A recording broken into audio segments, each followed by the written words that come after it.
todos. Gracias por la espera y ya vamos a comenzar este seminario online, el segundo de tres. Después explicaré mejor en qué consisten estos ciclos de webinarios para dejar de fumar. Antes que nada me presento, yo soy Víctor Rodríguez, soy parte de Fundación Más que Ideas y esta tarde vamos a hablar de cómo apoyar a otra persona a dejar de fumar. Este seminario online se va a grabar, en este momento se está grabando, para después poder colgar este vídeo en nuestra página web, en nuestro canal de YouTube, para que todas aquellas personas que ahora no podéis estar en directo podáis consumir este recurso pues, a lo largo de estos días, de estos meses, para que bueno, pues este contenido se quede grabado para todas las personas. El objetivo de este seminario, cómo apoyar a otra persona a dejar de fumar. Este seminario está dirigido a familiares, amigos, profesionales sanitarios que quieran apoyar a otra persona a dejar de fumar, porque el entorno juega un papel fundamental, como bien sabéis, en el proceso de esta deshabilitación, de dejar de fumar. Y por este motivo, los profesionales que hoy nos acompañan nos contarán aspectos que probablemente desconozcáis de esta adicción y nos darán recomendaciones que nos serán muy útiles para dar el mejor apoyo posible. Hoy nos acompañarán dos personas. Voy a ver si consigo darles voz y web a los dos, la cámara web, para que podáis verles y podáis conocerles. Bueno, pues ella es Begoña Reyeros, enfermera, gestora de casos del Hospital Universitario Nuestra Señora de la Candelaria de Tenerife. Es delegada del Comité Nacional para la Prevención del Tabaquismo, con sus siglas CNPT, en Canarias, y vicepresidenta de la Sociedad Española de Especialistas en Tabaquismo, SEDET. Lo he dicho bien, ¿no? Perfecto. Muchas gracias. Y ella nos hablará de creencias en relación con el tabaquismo, falsos mitos, y sobre el automatismo de fumar para que las personas que no fumamos podamos entender mejor la adicción y qué genera en la persona fumadora. Además, nos dará algunas estrategias para que sepamos cómo ayudar a que las personas fumadoras tomen conciencia sobre la importancia de dejar el tabaco. Y os voy a presentar también, aguanta por ahí, Begoña, no te vayas, a Pedro, no sé si me escucha Pedro. Sí, os escucho. Pedro Aguilar es psicólogo de la Asociación Española contra el Cáncer, la AECC, y él nos dará recomendaciones para que familiares y amigos podamos ayudar de la mejor forma posible a que las personas fumadoras, una vez que estos ya empiezan a plantearse el dejar el consumo de tabaco, y también de cómo acompañarles durante el proceso del abandono tabáquico. Muchas gracias, Pedro, y muchas gracias, Begoña. Decir a todas las personas que estáis hoy en la sala, yo denomino sala a este espacio donde estamos todos, que realmente es como una sala online. Todas las personas que estamos en la sala, que tanto Begoña como Pedro, pues aparte de agradecerles muy mucho el que esta tarde estén con nosotros, pues que lo hacen completamente, de una forma completamente altruista, así que doble ración de aplausos y agradecimientos para vosotros por prestarnos vuestro conocimiento y vuestra experiencia para que el resto de personas podamos tener más recursos para ayudar a otras personas a dejar de fumar. Así que, de verdad, muchísimas gracias a ambos dos. Bueno, este seminario tiene una duración aproximadamente de 1 hora y cuarto, más o menos. Hemos comenzado a las 8, a las 6 y 2 minutos, y se alargará hasta las 7 y cuarto. Antes de comenzar el seminario, me gustaría contaros qué es Fundación Más que Ideas, que es la entidad que impulsa este tipo de seminarios, este ciclo de seminarios. Somos una entidad sin ánimo de lucro, somos una fundación sin ánimo de lucro, y somos una entidad muy joven. Nos constituimos allá, así como los señores mayores, allá por el año 2014, así que, bueno, vamos a tener ahora a mitad de año como unos 6 años de existencia. Somos una entidad que tiene como objetivo que todas las personas sean protagonistas en nuestro proceso de salud. Dicho esto, queda muy bien, y dice, ¿qué significa esto, no? Pues que tengamos más información, más formación, para poder tomar mejores decisiones y podamos mejorar nuestra calidad de vida. ¿Cómo hacemos esto? ¿De qué manera aterrizamos este objetivo que tenemos en la Fundación? Bueno, tenemos como 4 pilares fundamentales de trabajo, de actividades. Punto de encuentro, realizamos diferentes foros, jornadas, donde tratamos de reunir a todos los agentes, personas que trabajan en un determinado patología, de un determinado recurso, para entre todos generar conocimiento para mejorar la vida de diferentes personas. Investigación social, desarrollamos muchas iniciativas, muchos estudios de investigación social con el objetivo de conocer las necesidades de un determinado sector, de un determinado núcleo de pacientes o de personas, para tratar de realizar recursos y herramientas para mejorarles su día a día o su calidad de vida. acción social, diferentes campañas de acción social, hemos trabajado en alguna de tabaquismo y, por último, formación, información, como puede ser este seminario online, como realizamos jornadas, foros, guías, libros, etcétera, etcétera. Y, bueno, uno de ellos es este tipo de seminarios online, que ahora, pues no sé si de una forma afortunada o desafortunada, con el tema del coronavirus, yo creo que se han puesto bastante en marcha estas semanas, estos días, porque muchas de las actividades que ahora nos toca vivir es la formación o cualquier tipo de actividad online, como puede ser ejercicio, etcétera, etcétera. Bueno, pues este es un ciclo de seminarios que comenzamos el martes pasado. Ya hicimos el primer seminario online. Voy a ir pasando, eso es. Realizamos el día 10, ¿quién me puede ayudar a dejar de fumar? Hoy estamos en el segundo, de cómo apoyar a otra persona a dejar de fumar, y la próxima semana, el próximo martes, realizaremos qué medidas son necesarias frente al tabaco. El primer seminario, el del día 10, se grabó y está disponible para todas aquellas personas que no pudisteis estar en directo ese día. Se grabó y se subió a la página web de la Fundación. En el mismo lugar donde os inscribisteis a este seminario que estamos hoy viviendo, podéis acceder al vídeo de la pasada semana. Estos seminarios los realizamos en colaboración con el Comité Nacional para la Prevención del Tabaquismo, CNBT, y la Sociedad Española de Especialistas en Tabaquismo, la SEDE. Y contamos con la colaboración con el patrocinio de Pfizer. ¿Cómo podéis participar vosotros, todas las personas que estáis en esta sala ahora mismo?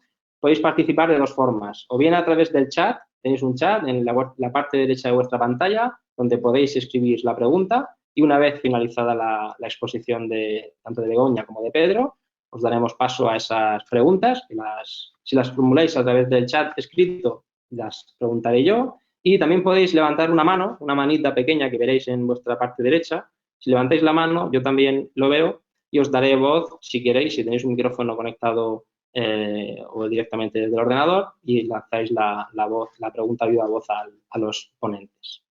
Si sin querer levantáis la mano, no os preocupéis, lo volvéis a dar a la mano y se vuelve a bajar y se queda en estado de off. Y poco más, agradeceros a todos los que estáis aquí que hayáis asistido y que deis el paso a apoyar a otra persona a dejar de fumar. Y ya me voy a callar yo, voy a dar paso a Begoña. Lo primero de nada, pues nada, daros las gracias a todos los que estáis allí, a vosotros, a la Fundación Más que Ideas por permitirme estar aquí y bueno, todos estos años que llevo de trabajo, pues intentar ayudar a todos los que estáis a través de la pantalla. Sé que hay parte de profesionales, hay parte de gente que quiere dejar de fumar, gente que quiere ayudar a otros a dejar de fumar. Entonces, pues bueno, ahí vamos. Esperemos que estos minutitos os sirvan para que entre todos pues podamos poner nuestro granito de arena. Bien, yo lo primero, y a lo mejor siempre puede que empiece por lo mismo y seremos repetitivos todos los que trabajamos en esto del tabaco, pero es importante recordar una y otra vez que cuando hablamos de ayudar a alguien a dejar de fumar, hablamos de entrar en una zona íntima, ¿no? de un cambio profundo de alguien, porque dejar de fumar no deja de ser un proceso de cambio que tiene que ser pensado con conciencia, con seriedad. Y entonces, pues los que vamos a ayudar también tenemos que ponernos en esa posición de ayudadores y ser empáticos y todo este tipo de cosas que luego si puedo, pues hablaré más adelante. Recordaros que el tabaquismo es una enfermedad adictiva, con lo cual vamos a jugar en la pantalla y tendrían que ir saliendo cosas, pero bueno, estamos hablando de una enfermedad, ¿vale? Adictiva, con lo cual jugamos con una droga, como me imagino que sabéis, y además que no hay que minimizar, estamos hablando de una sustancia psicoactiva importante, y luego por otro lado estamos hablando de personas, es decir, de un proceso de personalidades, de ambiente, de factores sociales que contribuyen de una u otra manera, según cada persona, a que esa droga pues tenga un efecto u otro en cada una de las personas. Por eso, cada proceso o cada ayuda que vayamos a dar a cada persona, lo ideal sería que la pudiésemos personalizar. La primera idea que sí me gustaría lanzaros es por qué nos cuesta o por qué cuesta tanto dejar de fumar.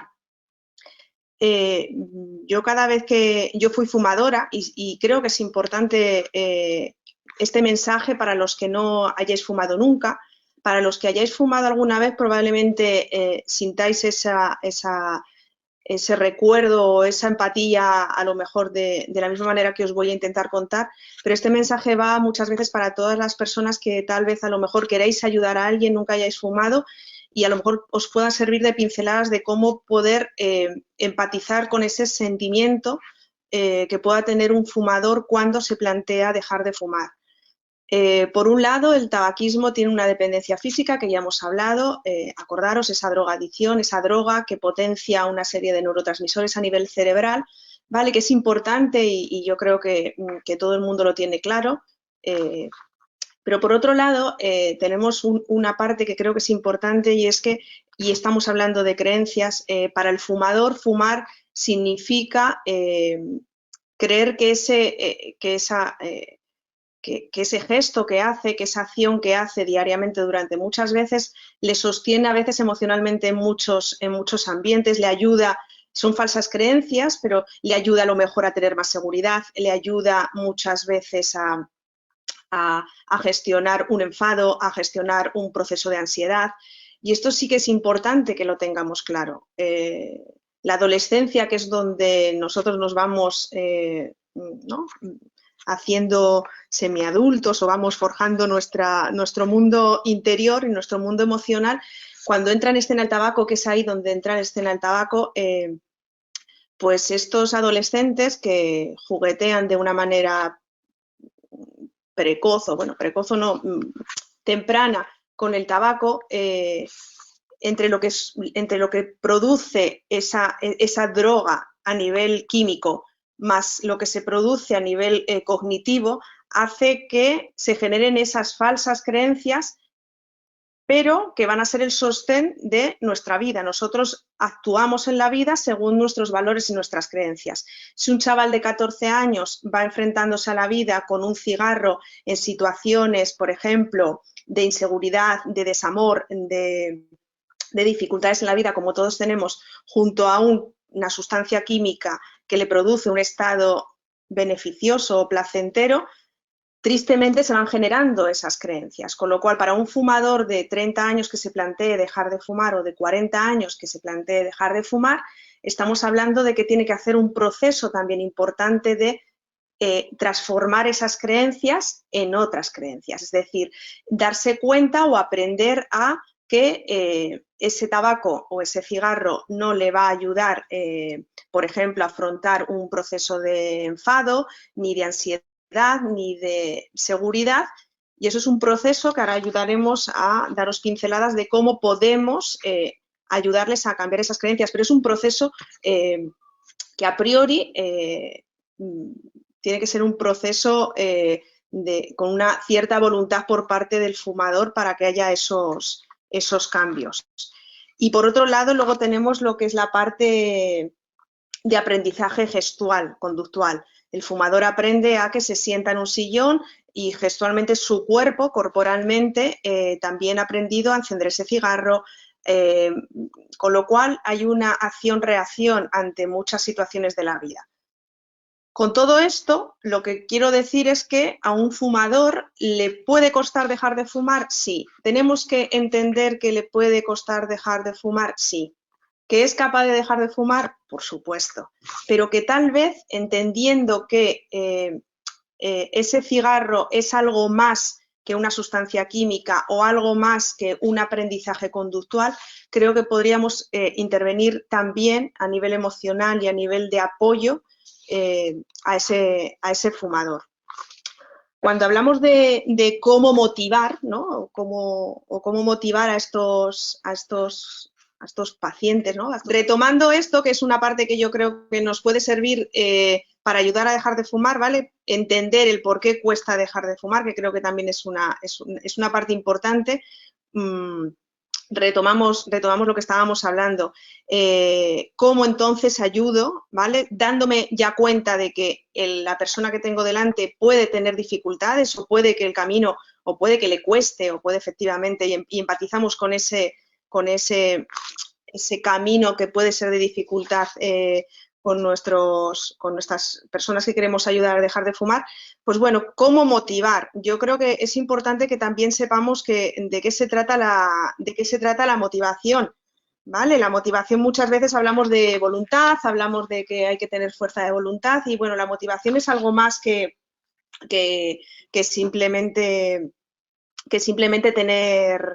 tener fuerza de voluntad. Yo tengo aquí, además me gusta mucho leerlo, ¿vale? Pero cuando hablamos de motivación hablamos de ayudar a alguien a que haga ese cambio, es ayudarle a entrar en ese proceso interior, ¿vale? Para que haga voluntariamente la otra persona esos cambios de pensamiento, ¿vale?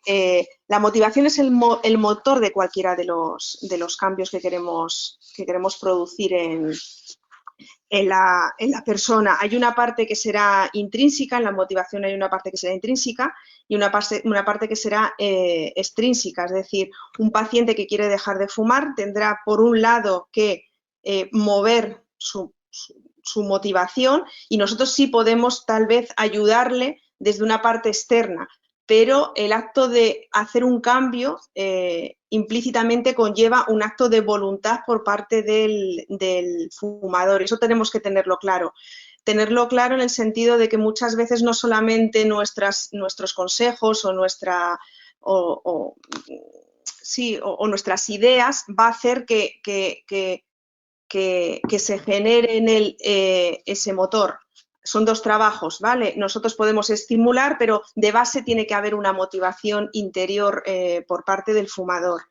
Entonces, hay una teoría, que es la de Prochaska y Di Clemente, ¿no? Que habla de ese proceso de cambio en el que hay como varias fases, es donde se han apoyado muchos de los tratados de tabaco, en la que hablan de 6 fases, una fase que es la precontemplación, otra que es la contemplación, otra que es la preparación, la acción, el mantenimiento y luego puede estar la recaída.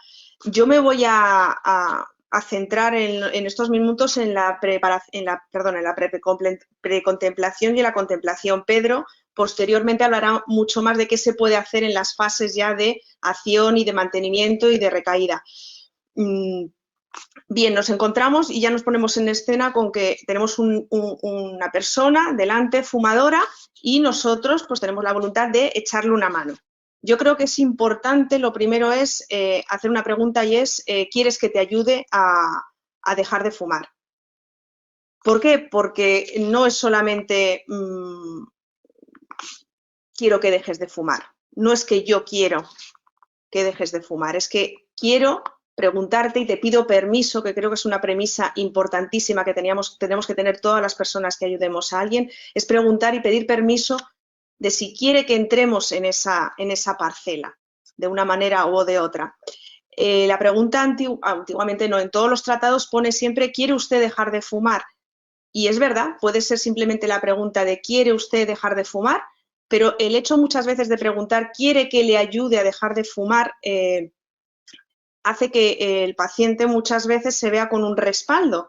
Entonces podemos utilizar indistintamente las dos preguntas. Por un lado, quiere dejar de fumar porque habrá muchos fumadores que lo hagan solos, con un pequeño apoyo, con simplemente unas pequeñas directrices, y habrá gente que el hecho de que tú le tiendas la mano haga que se genere en él ese circuito de motivación. Entonces, indistintamente yo utilizo en la consulta las dos preguntas. ¿Quieres que te ayude a dejar de fumar? ¿Quieres dejar de fumar? Y vemos las reacciones. Cuando un paciente de una manera verbal o no verbal te dice que no está preparado, te da excusas, hay una resistencia a ese cambio, notas la dificultad de una contestación de sí, me lo he planteado, automáticamente se pone en una fase de negación de no, tanto verbal como no verbal, hablaríamos de esos pacientes que catalogaríamos que están en una fase de precontemplación. En estos pacientes yo siempre digo que hay que hacer cosas y luego las veremos. Son pacientes que están, como si dijésemos, sordos en esos momentos para recibir a veces muchísima información, ¿vale? Estas fases son dinámicas además, es decir, podemos estar hoy en precontemplación y mañana en contemplación. Con lo cual, no tiremos nunca la toalla. Yo también otro consejo que también daría a todos los que queremos ayudar a dejar de fumar es que aunque un paciente una vez y otra vez preguntemos si quiere que le ayudemos a fumar, le demos un consejo de salud y nos contesten que no, que nunca tiremos la toalla, porque un día dicen que no y otro día puede darnos la sorpresa de que digan que sí, porque las circunstancias cambian, porque como hemos hablado, la motivación tiene que ver mucho con creencias, situaciones, acontecimientos que pueden ir cambiando a lo largo de tu vida, donde hoy tengo una creencia y un valor, mañana puede que esa creencia haya desaparecido y haga un cambio en mi motivación y en mi manera de ver la vida. Con los pacientes de precontemplación, consejo. Yo creo que es importante el hecho de aconsejarles, por ejemplo, que dejen el tabaco, pero siempre basándonos mucho, yo creo que en los beneficios del abandono. El miedo y el temor y que se van a enfermar, que van a morir, creo que es algo que mueve a muy poquita gente. Creo que no es un muy buen motor motivacional para nadie. Indudablemente hay pacientes que se mueven y se motivan frente al riesgo o frente al miedo, pero se ha visto y se ha estudiado que a largo plazo esa motivación decrece, con lo cual siempre creo que la estimulación o la motivación que podemos intentar generar en ellos siempre tiene que estar basado en lo que voy a conseguir, en lo bueno que me va a aportar una vida sin tabaco. El consejo debería de ser bastante claro, no ambivalencias de por uno no pasa nada, un consejo de no sirve, vamos a reducir y nos quedamos con ese objetivo. El objetivo tiene que ser 0 tabaco, con lo cual siempre la misma línea de claridad de abandono total del tabaco. Debería de ser breve, debería de ser un consejo que no dure más de 3 minutos, porque estamos hablando, y os recuerdo que son pacientes que a priori no están en escucha activa, tienen una barrera para escuchar todo lo que pueda a lo mejor alterar ese ciclo, porque ellos no quieren cambiar, con lo cual si no quiero cambiar voy a hacer todo lo posible para luego dar argumentos de rechazo, con lo cual muy breve, muy claro y probablemente basado en beneficios, siempre normalmente. En este caso yo trabajo mucho la parte de vinculación de confianza. Es decir, te has planteado cuáles son los valores de tu vida, tus creencias, conocer un poco más a los pacientes, a mí me ayuda para luego en siguientes visitas pues ir trabajando el tema del tabaco e ir viendo si hay una apertura o no. Entonces es importante entenderles, ¿vale? Es importante entender que en ese momento tal vez ahora mismo no estén preparados. Nuestra idea siempre será, nuestro objetivo siempre será que se planteen ese cambio, es decir, nuestro objetivo siempre será mensajes de que se deberían de plantear el cambio, pero sin una presión insistente, porque lo que podemos crear es un rechazo contraproducente. Todo lo contrario, cada vez que saquemos el tema del tabaco, incluso podemos generar en ellos un enfado o incluso podemos reforzar en él muchos más argumentos para no dejar de fumar. Con lo cual, siempre beneficios, es decir, que continuamente oigan en nosotros que alcanzando o haciendo ese cambio van a conseguir más beneficios de los que obtienen fumando e intentando que se planteen ese cambio, que luego hablaremos de lo que es la ambivalencia. Retomando luego el siguiente paso, que sería la siguiente fase de ese proceso de cambio, de motivación, hablaríamos, vamos para atrás, de los pacientes que estarían en fase de contemplación. ¿Vale? Los pacientes de fase de contemplación es ya un peldañito un poquito más de contemplación. Son pacientes que ya tienen algo distinto. Ya en ellos aparece una cosa que se llama la ambivalencia. Y la ambivalencia es un estado mental en el que la persona tiene ya sentimientos contrapuestos ante una situación. Es decir, en el tabaco ya nos encontramos con pacientes que ellos mismos, en su pensamiento interno, se están planteando, debería dejar de fumar, fumo por esto, pero debería, tal vez sería bueno, tal vez podría... Con lo cual, estamos en un nivel ya de pensamiento un poquito y de motivación un poquito más avanzado que los de precontemplación. La diferencia es que el de precontemplación no se plantea, no tiene esa ambivalencia, con lo cual ahí sí es donde podemos trabajar nosotros en generar esa ambivalencia que va a ser la clave para que pasemos a la siguiente acción. Es decir, la ambivalencia tenemos que tener claro que cuando nosotros generamos en alguien dos ideas contrapuestas con una situación, ante una situación, eso va a ser la base de que esa persona empiece a pensar por qué sí, por qué no. Como todo en la vida, si lo extrapolamos a me compro un zapato plano, un zapato de tacón, eso es una ambivalencia. El zapato de plano pues estoy más cómoda, el de tacón es más elegante y al final es una ambivalencia. Y al final hay una cosa y es que en la vida la gente no puede vivir continuamente en ambivalencia y tiene que decidir. Normalmente tiende a decidir por un camino o por otro. La idea es que cuando existe esa ambivalencia, nosotros, y ahora os daré las estrategias, se incline por ese camino del abandono del tabaco. Pero primero, la primera semilla que tenemos que potenciar es esa ambivalencia, que se plantee el por qué es bueno o sería bueno para mí dejar de fumar y por qué sería bueno, positivo seguir fumando. Y que él mismo vaya equilibrando hasta que llegue un momento en el que la balanza se equilibrará por un lado o por otro, o por seguir fumando o por fumar, que esperemos que con las estrategias que hagamos pues sea hacia el lado del abandono del tabaco. Pero esto es muy importante. Al final, acordaros que todos hacemos un cambio en la vida cuando creemos en ese cambio, cuando lo hemos pensado y cuando lo hemos madurado. Es verdad que hay cambios que tenemos que tomar decisiones rápidamente y a veces tomamos decisiones para un lado o para otro, pero en adicciones y sobre todo en tabaco, a largo plazo, los cambios que luego se mantienen a largo plazo están basados en un pensamiento, en haber tenido una conciencia de haber elegido que ese es el camino que quiero seguir. ¿Cuándo hace clic? ¿Y cómo podemos conseguir que hagan clic nuestros fumadores? Yo hay una amiga que le escucha siempre una frase y siempre me ha gustado mucho, que es la gente cambiamos cuando nos aprieta el zapato. Tenemos mucho aguante, nos compramos un zapato, nos roza por un lado, aguantamos, nos roza por otro lado, pero hay un momento en el que el zapato duele tanto que necesitas al final decidir quitarte ese zapato porque el dolor o la situación es mucho más molesta que el seguir con el zapato. Con el fumador tenemos que intentar que sienta eso, que sienta que seguir fumando aprieta el zapato y duele bastante.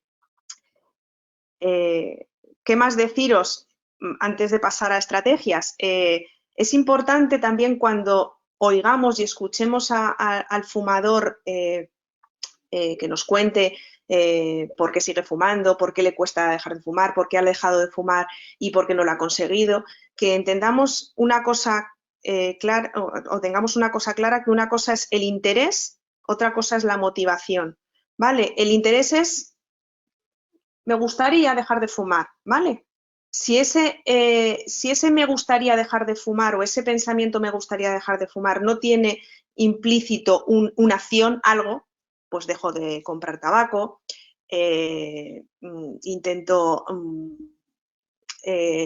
evito en este momento fumar un cigarro. Es decir, si no está acompañado de alguna acción, nos vamos a quedar en interés.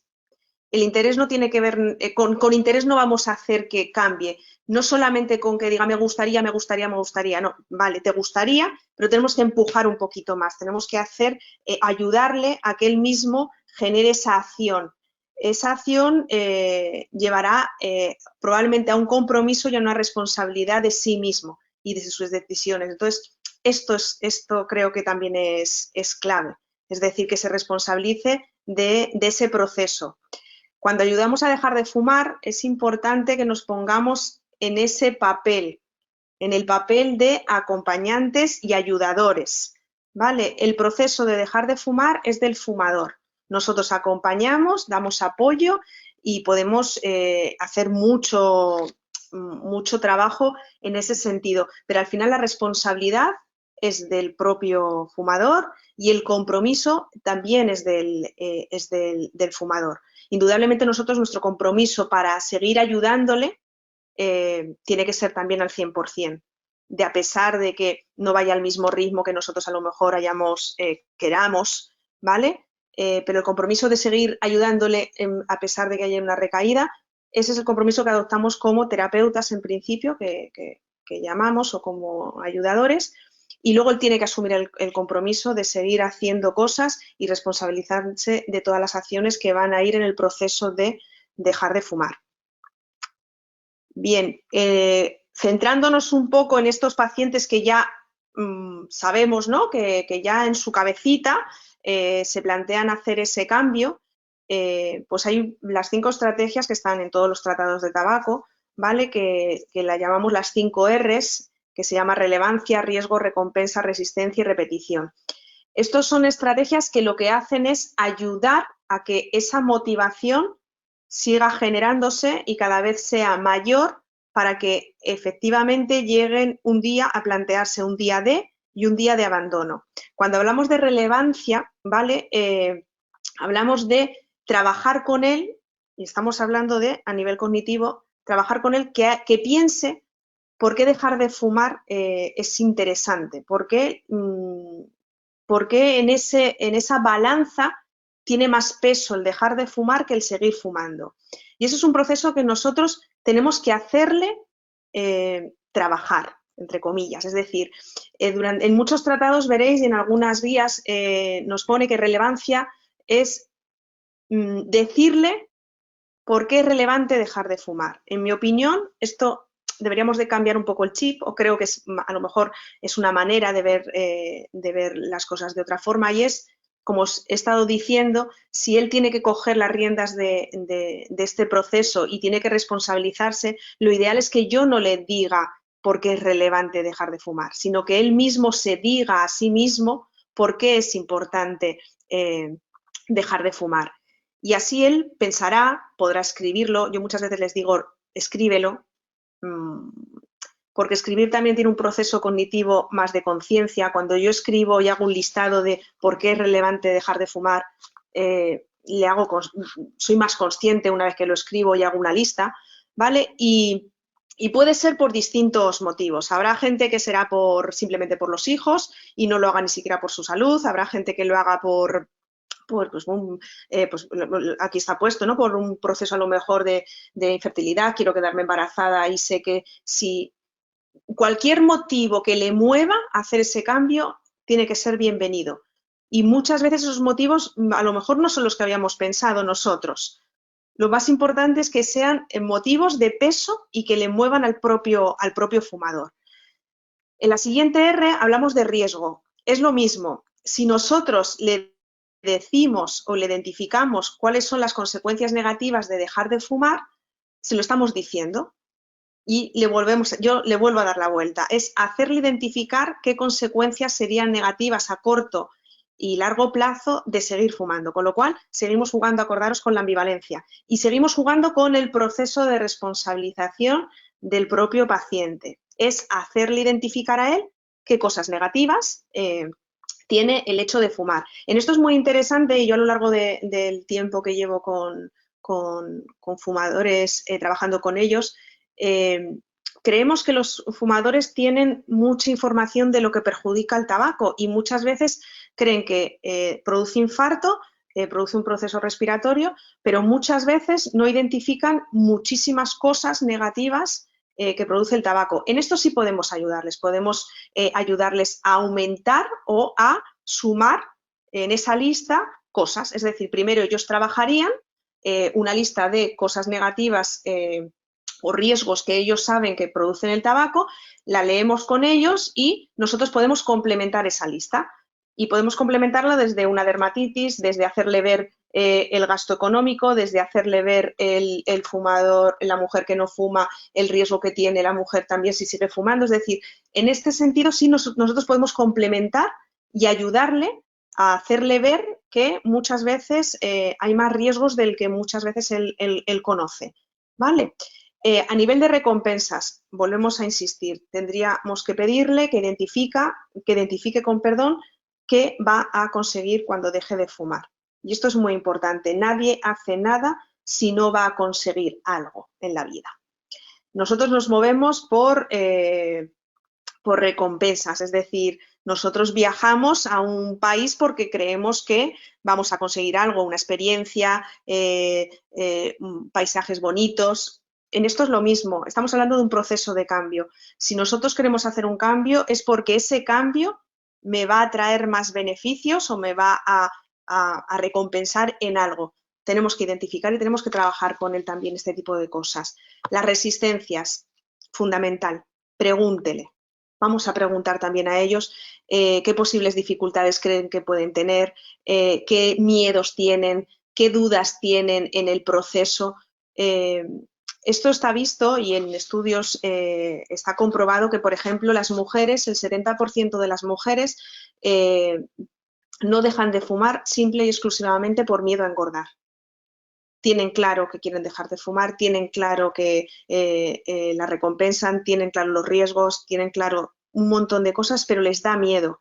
El hecho de que nosotros a veces les podamos ayudar a resolver esas dificultades, esos miedos, esas dudas, pues va a hacer que ellos sientan esa cobertura y ese apoyo tan necesario también para afrontar ese proceso de cambio. Es importante porque además el hecho simplemente de que preguntemos, estamos vinculándonos con ellos, estamos creando una relación de confianza.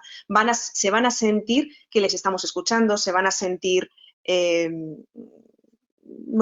van a sentir que estamos ahí y eso es importante. Y luego repetición sería en cada consulta pues volver a reforzar este tipo de estrategia o de técnicas hasta que al final decida poner un día de. Yo creo que eso es casi lo más importante que podemos hacer con nuestros pacientes, con nuestros pacientes o con cualquier amigo que quiera dejar de fumar. Yo creo que son técnicas sencillas que podemos utilizar en el día a día tomándonos un café y de una manera muchas veces habitual. Es decir, le podemos hacer pensar al otro.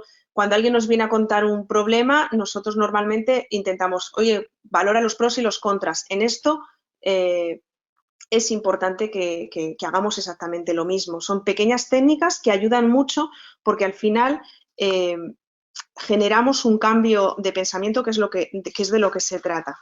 Yo realmente creo que eso es lo más importante que podríamos a lo mejor tener claro, 4 cosas claras para ayudar a nuestros pacientes a que hagan un intento de dejar de fumar. Pedro os enseñará qué hacer cuando ya están en el proceso de abandono de tabaco.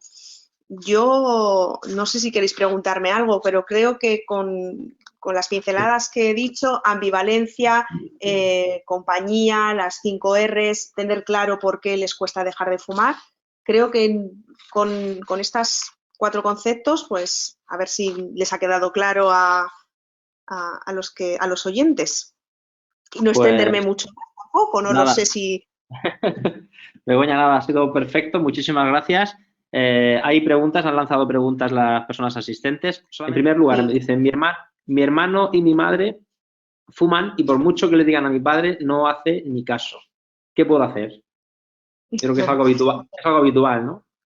Es una cosa súper habitual y en esto creo que ya he dado alguna respuesta.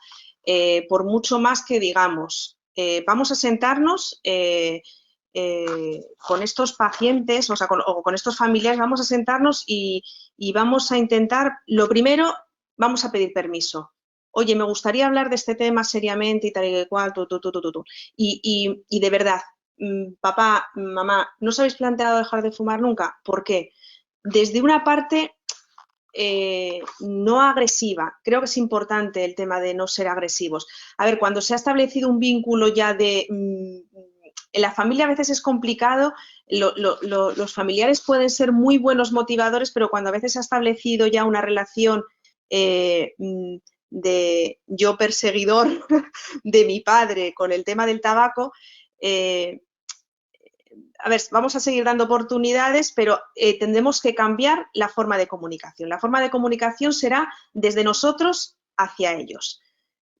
Creo que podría ser, por ahí podría ir la clave, es decir, sentarme y decirme, mira, yo estoy preocupado, me gustaría, pero sí me gustaría que hablásemos de por qué sí y por qué no.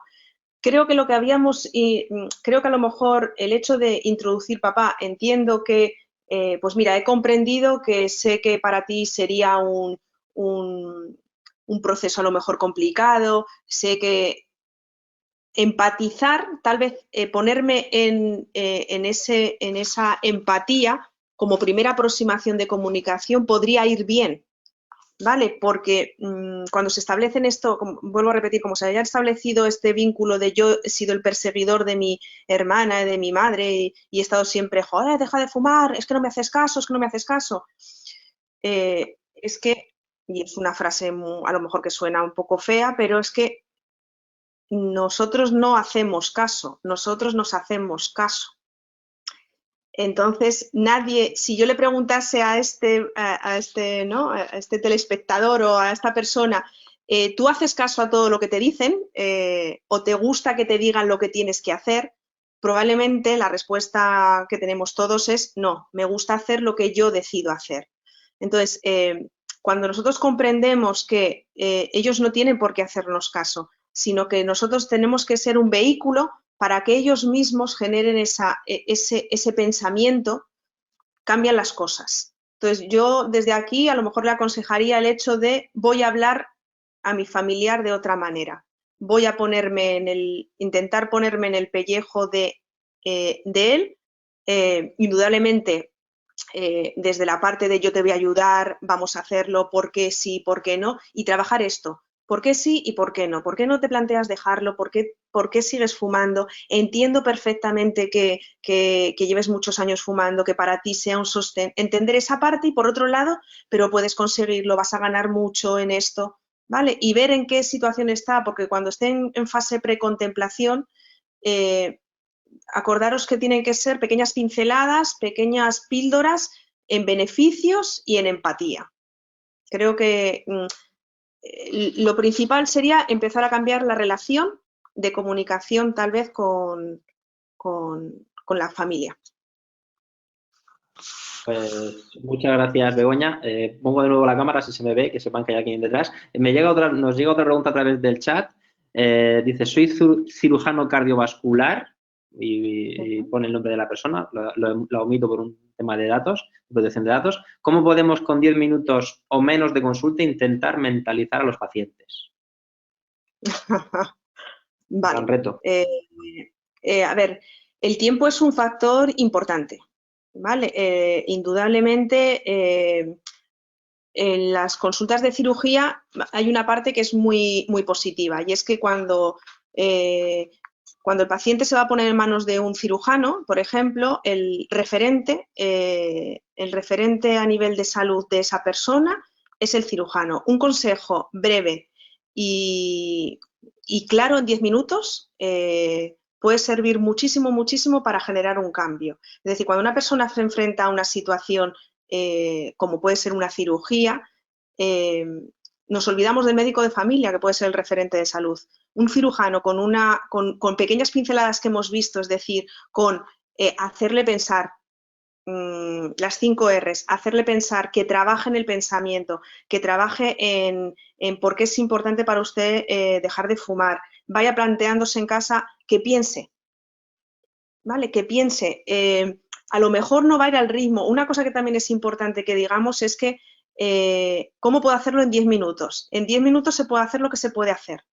Y lo que nos tenemos que poner a veces como terapeutas es que el proceso de dejar de fumar, a veces en 3 minutos el paciente se conciencia y a veces son 3 visitas. ¿Vale? Permitamos que el paciente tenga su proceso de conciencia y que nosotros le acompañemos en ese proceso de conciencia. Entonces, si yo tengo 10 minutos, voy a hacer lo que pueda en esos 10 minutos, con mensajes muy motivadores, con mensajes sobre todo de traslado de responsabilidad al otro, con todo esto que hemos dicho, hazme un listado, vete pensándolo, si no es ahora, pero yo como cirujano te aconsejo, ¿vale? Ese discurso es importante y siempre que vaya trabajando listados de riesgos, de beneficios,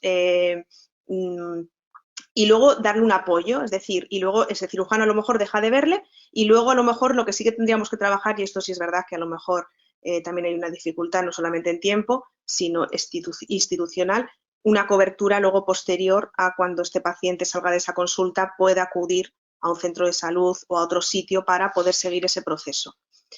Pero en 10 minutos se pueden hacer muchas cosas, lo que pasa que a lo mejor el objetivo del cirujano no se cumple porque quiere que salga con la idea ya de ya. Y a lo mejor ya no es, pero a lo mejor puede ser dentro de un mes o dos. Con lo cual, no tiremos la toalla. 5 minutos bien empleados puede ser una semilla estupenda para en 3 meses que ese paciente o en 6 meses que ese paciente se plantee dejar de fumar. Todo intento y toda semilla que se plante es importantísima.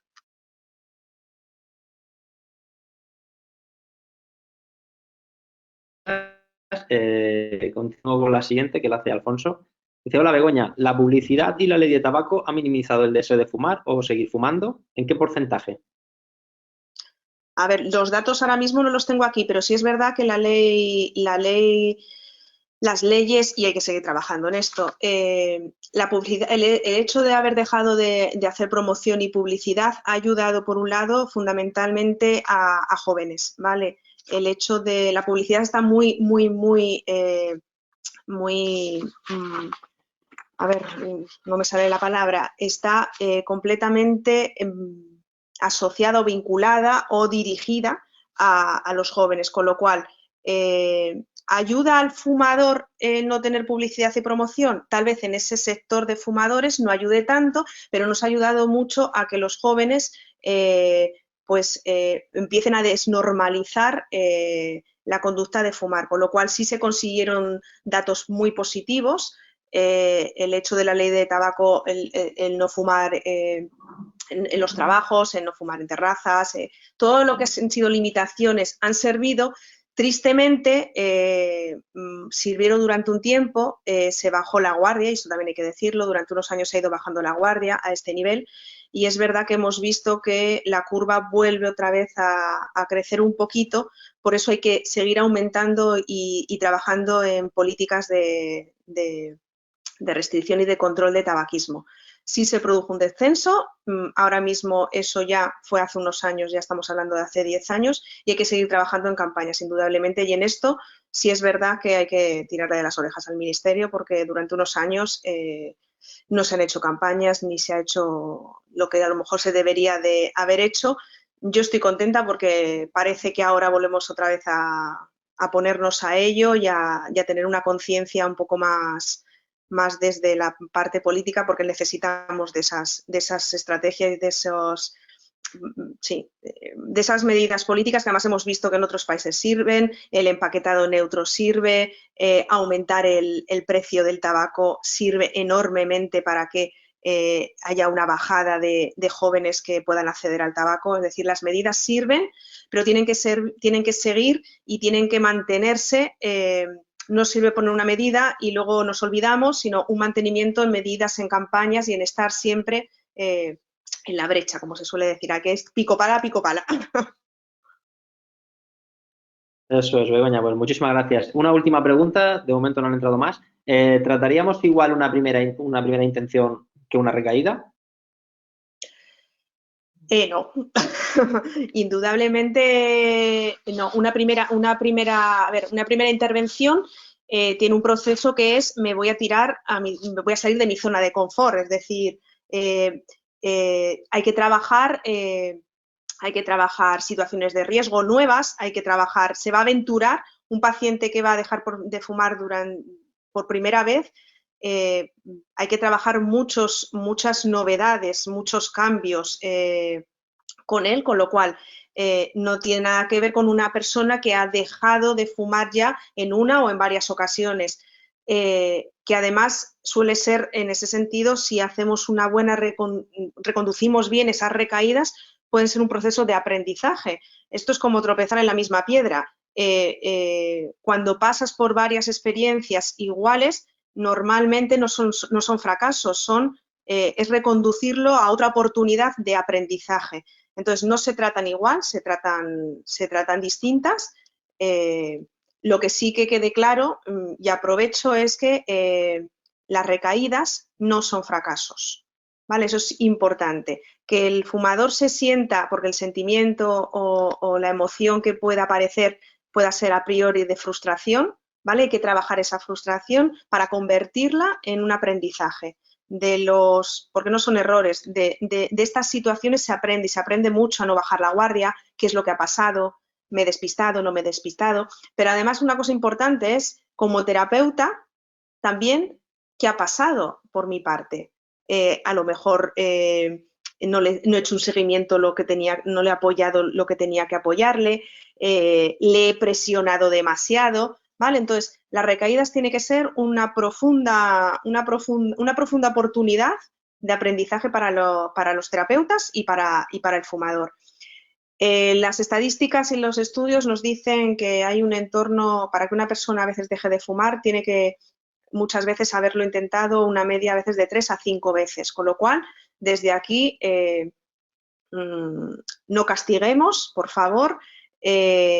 Vuelvo a repetir, aprovechémoslos como un aprendizaje, un proceso de vamos a sentar qué es lo que ha pasado, en qué nos hemos despistado, qué puedo mejorar, qué me ha servido, qué no me ha servido, qué he hecho o qué no he hecho, ¿vale? Eso es fundamental, y animar a que vuelvan a hacer un intento. Creo que esto es clave, que vuelvan a llamar a la puerta, que no se avergüencen, que no tengan sentimientos de vergüenza de que he fracasado, le he fallado al terapeuta. Por favor, estas ideas hay que trabajarlas porque pasa y porque está contemplado. Y porque muchas veces lo que hacen esas recaídas es que el siguiente intento se haga de una manera mucho más consciente y sea mucho más eficaz y eficiente.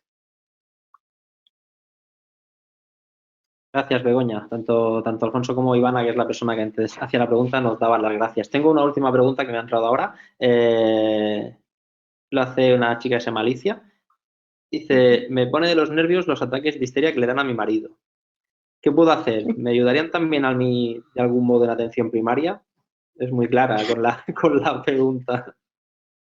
A ver, habría que especificar los ataques de histeria en qué momento, porque claro, los ataques, vamos a entender, ¿vale? Porque nos falta información, ¿vale? Pero vamos a entender que los ataques, entiendo que sean los ataques de histeria que le produce un abandono del tabaco, entiendo que un síndrome de abstinencia, vamos a dirigirlo por ahí.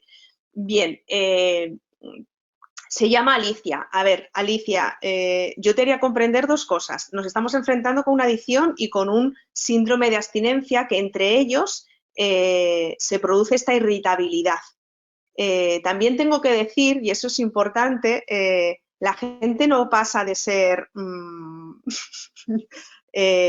suave a ponerse como un energúmeno. Vamos a ver la base de esta persona también, ¿vale?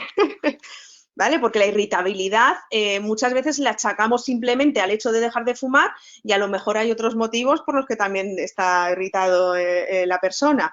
Entonces, pero fundamentalmente, por un poco retomar un poco con humor esto, pero yo entiendo que las personas que están acompañando a una persona que está dejando de fumar, hay veces que también lo pasan mal, porque no saben a veces cómo ayudar, no saben cómo enfrentarse a esos cambios de humor que pueden tener.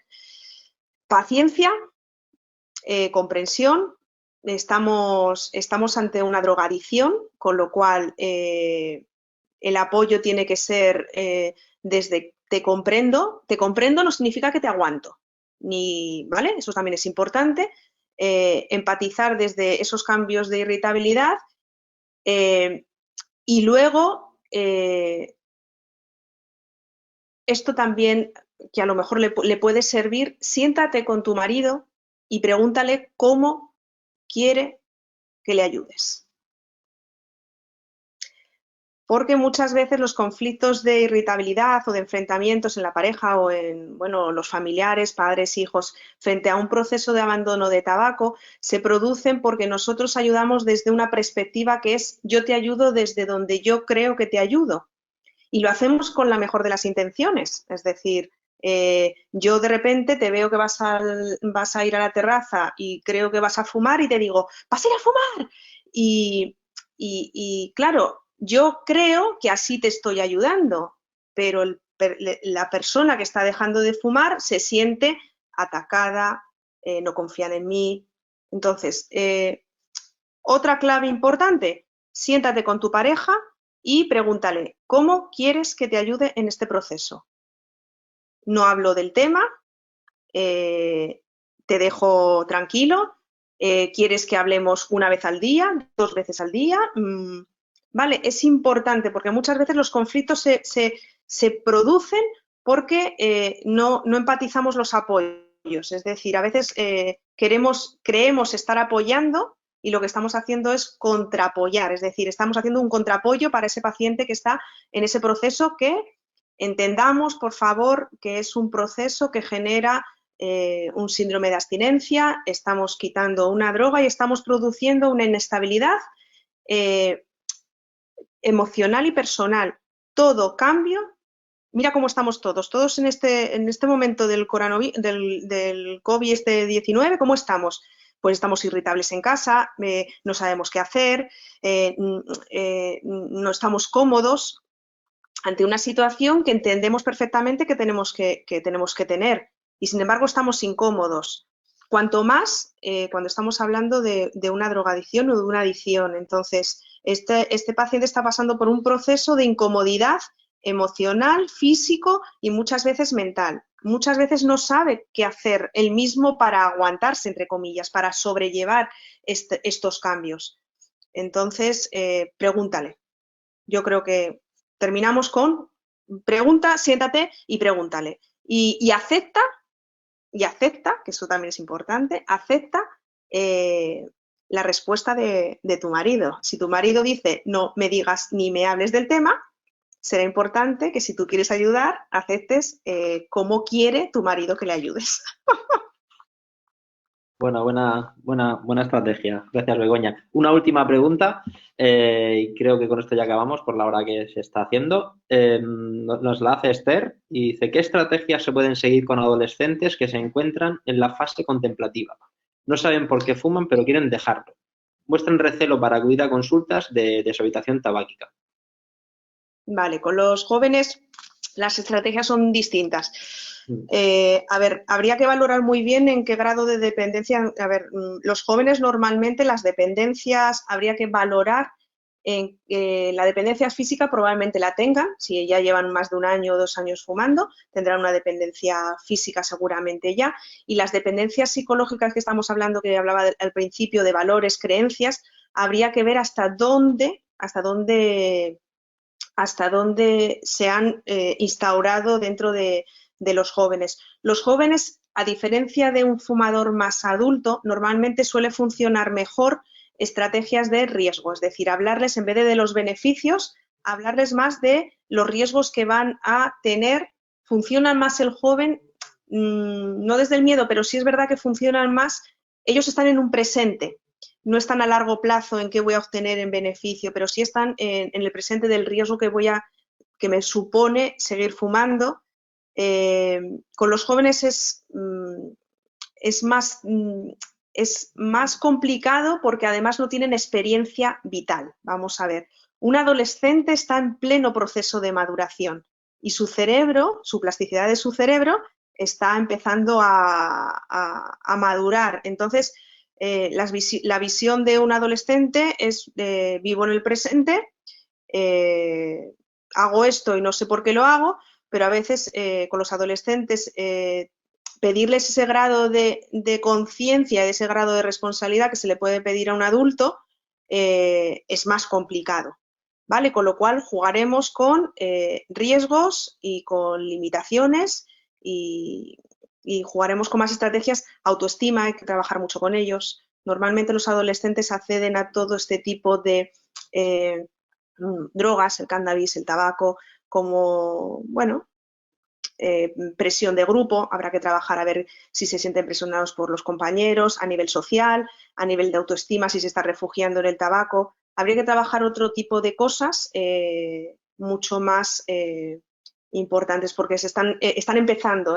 Realmente la adicción está en una fase de comienzo y hay que trabajar a lo mejor otras cosas. Y a nivel de prevención, lo que se ha visto, y esto cambia el modelo un poco, lo que se está viendo es aumento de tabaco y en jóvenes la prevención no hay que hacerlo con los jóvenes, hay que hacerlo con todo el sistema que rodea al joven. Padres, educación, ambiente social y limitación, otro tema, por lo que estamos hablando, porque un joven no tiene la capacidad todavía de desarrollo cerebral como para tener ese tipo de responsabilidad. Por muy responsable que sea un chaval, su experiencia vital es la que es. Begoña, muchísimas gracias. De momento y en principio no hay más preguntas, por lo tanto vamos a darlo por finalizado y de verdad que muchísimas gracias por la colaboración con Más que Ideas. Muchas gracias. Gracias a ti. Desde luego, gracias y os digo, sois un fenómeno desde hace unos años. La verdad es que tenemos un apoyo enorme con vosotros. Gracias porque foros de este tipo se necesitan y llegamos a mucha gente. Es otro formato completamente distinto. Y yo os doy las gracias. Espero, porque yo también he tenido aquí como un poco de follón con el ordenador, espero haber sido clara. Haber hecho una mirada distinta de la que tal vez encontramos en los libros. La idea ha sido, bueno, no solamente lo que encontremos en un tratado, sino hacer otra mirada distinta a la gente desde una manera un poco más personal y más integral, que creo que es importante mirar a las personas desde esa manera. Pues nada, muchísimas gracias, Begoña. Y ahora vamos a pasar con Pedro Aguilar, que ya, como ya os comentaba antes, es psicólogo de la Asociación Española contra el Cáncer y él nos dará recomendaciones para que familiares y amigos podamos ayudar de la mejor forma posible a las personas fumadoras. Una vez que estos ya empiezan a plantearse dejar el consumo de tabaco y también de cómo acompañarles durante el proceso del abandono tabáquico. Hola, Pedro, ¿estás por ahí, no? Aquí estoy, encantado de conoceros y de aportar mi granito de arena. Muchísimas gracias, Pedro. Pues mira, voy a convertirte en presentador, entonces ahora, en unos segundos, vamos a ver tu PowerPoint en pantalla. Perfectamente, sí, eso es. La estamos viendo perfectamente. Pues nada, Pedro, todo tuyo, adelante. Muchas gracias por la confianza y por la oportunidad. Y voy a daros unas pequeñas para ayudar a nuestros familiares y allegados a dejar de fumar. Paso entonces a daros estas pequeñas pautas, evidentemente en la bibliografía y el conocimiento compartido por la ciencia, pero también un poco en la experiencia que he desarrollado durante estos años ayudando a personas a dejar de fumar. Bueno, lo primero que os quería comentar era los objetivos de mi intervención, ¿no? Los he organizado de la siguiente manera, como podéis ver en pantalla. Primero, facilitar una adecuada comprensión del fenómeno adictivo, no en un término demasiado académico, pero sí de algunos componentes que creo que son necesarios para desbloquear mejor la ayuda que podemos dar a los fumadores o exfumadores que tenemos cerca, ¿vale? Encuadrar este apoyo en varias de las etapas del modelo de cambio de Prochaska y Clemente, como ha hecho también Begoña previamente, y porque tengáis también un cierto anclaje teórico, ¿no? Que creo que es útil, que creo que ayuda. Luego, asesorar cómo manejar también unas pequeñas pinceladas de cómo manejar las caídas y recaídas de las personas a las que tratamos de ayudar y el estilo de comunicación con este exfumador o con esta exfumadora. Y también asesorar sobre cómo ayudar a generar un estilo de vida que sea alternativo y compatible con la abstinencia. Que veremos que dejar de fumar no es una conducta aislada, suele ser una conducta que suele ir asociada a otras o, digamos, un pack conductual, ¿no? Pues bueno, dicha esta presentación y hecha esta primera declaración de intenciones, paso a desarrollarlas. Bueno, lo primero que quiero hablar es del modelo de la fuerza de voluntad, ¿no? Cuando nosotros buscamos en Internet, por ejemplo, frases famosas sobre la fuerza de voluntad, encontramos cosas tan contundentes, tan lapidarias, pues como esto que he elegido, ¿no? Esta cita de Albert Einstein o esta cita de Víctor Hugo, ¿no? Personas que ya solo con su nombre generan mucho acuerdo, ¿no? Entonces, el problema de la fuerza de voluntad, tal como lo solemos concebir en nuestra sociedad, como una cualidad de personalidad que es muy deseable, que puede ser fundamental para cumplir objetivos, que además pensamos que las personas están dotadas de la misma fuerza de voluntad, independientemente del territorio en el que la apliquen, pues muchas veces nos lleva a un modelo un poco moralista de las adicciones, donde las personas que están enganchadas a una sustancia, a un comportamiento o a cualquier otra adicción, en el fondo lo que tienen es carencia de fuerza de voluntad. Son personas que se consideran débiles o digamos no dotadas de algo fundamental, algo que además pues no podemos comprar en ningún sitio, algo que parece que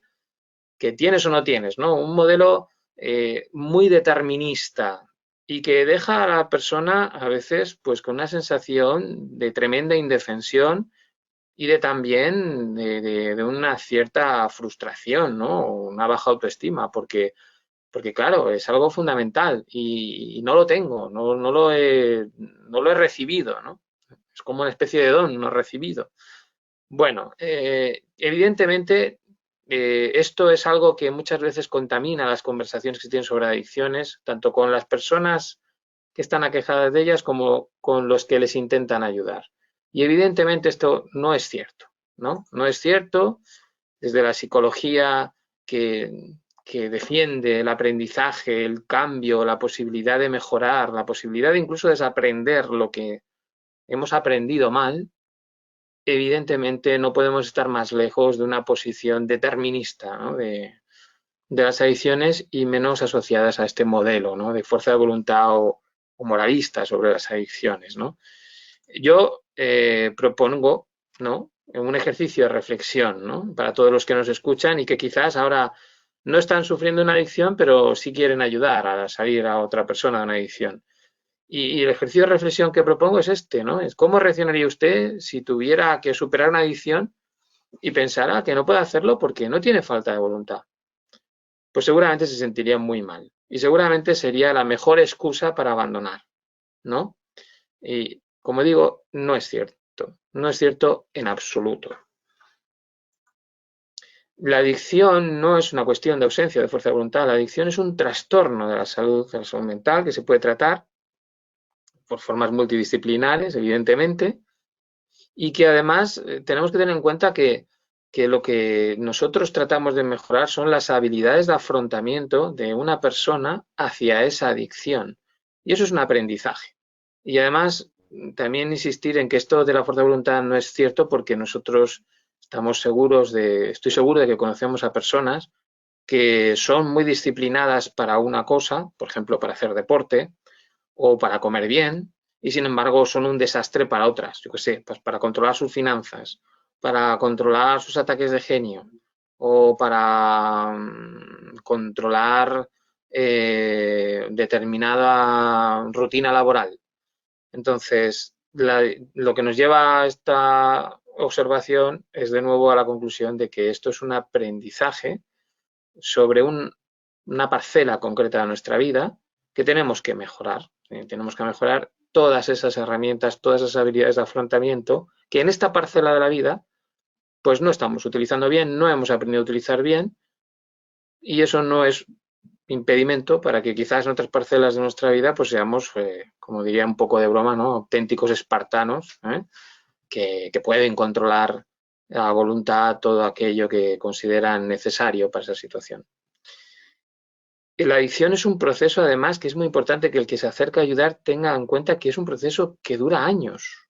O sea, cuando tratamos de ayudar a una persona, tratamos de ayudar a salir de un túnel en el que se ha metido durante años, en el que ha hecho malos aprendizajes y sobreaprendizajes inadecuados de forma sistemática durante años. Y que además seguramente empezó pues como empiezan todas las adicciones, ¿no? Basadas en el placer, en un intento de disfrutar, de socializar, de contactar en esa etapa tan complicada de la adolescencia, o de evadirse de cosas que a uno no le gustan, y que evidentemente pues no estaba dotado en ese inicio de una buena percepción de riesgo, porque seguramente pensaría pues que podría disfrutar de este comportamiento, de esta sustancia, sin engancharse, sin caer en las consecuencias negativas de una adicción.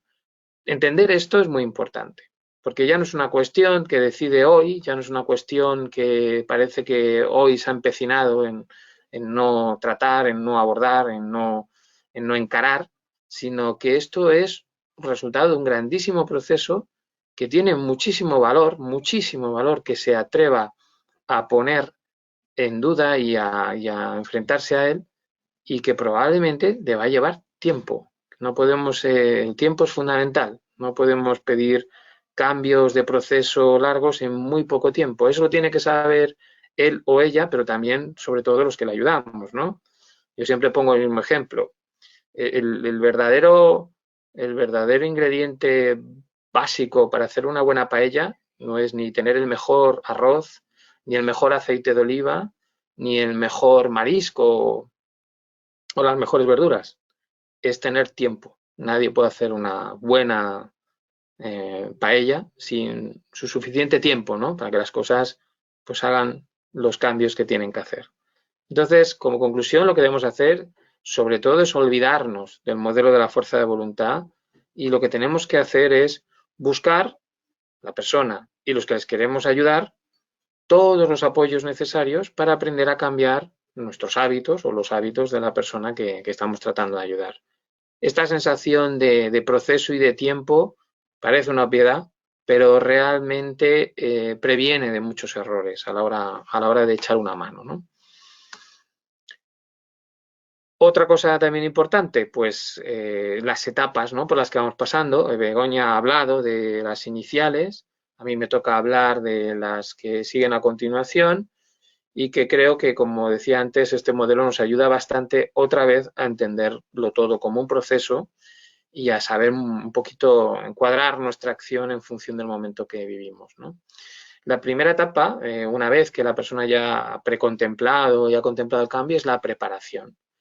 La preparación es aquella etapa en la que la persona ya toma la decisión y empieza a dar algunos pequeños pasos o a poner fecha de inicio. Pues, por ejemplo, se compra un libro de autoayuda, pregunta a su médico por el tratamiento, bueno, quizás piensa o elige a una persona de su cercanía que como compañero que le va a ayudar, ¿no? Esto que se comenta muchas veces en la bibliografía como el buddy system, ¿no? Un compañero que me va a ayudar, que no tiene que ser necesariamente de una terapia de grupo, sino alguien de nuestra familia, alguien de nuestro entorno, alguien en que confiamos, ¿no? La confianza es fundamental, y que, cómo no, le va a ayudar en esto, que es muy íntimo. Yo soy muy fan de una frase de una psicóloga que se llama María Fornet, que dice que no hay nada más íntimo que nuestras adicciones. Es decir, abrir la puerta a otra persona que nos ayude a superar una adicción es abrirle el espacio a una zona muy íntima, donde no nos van a ver siempre funcionar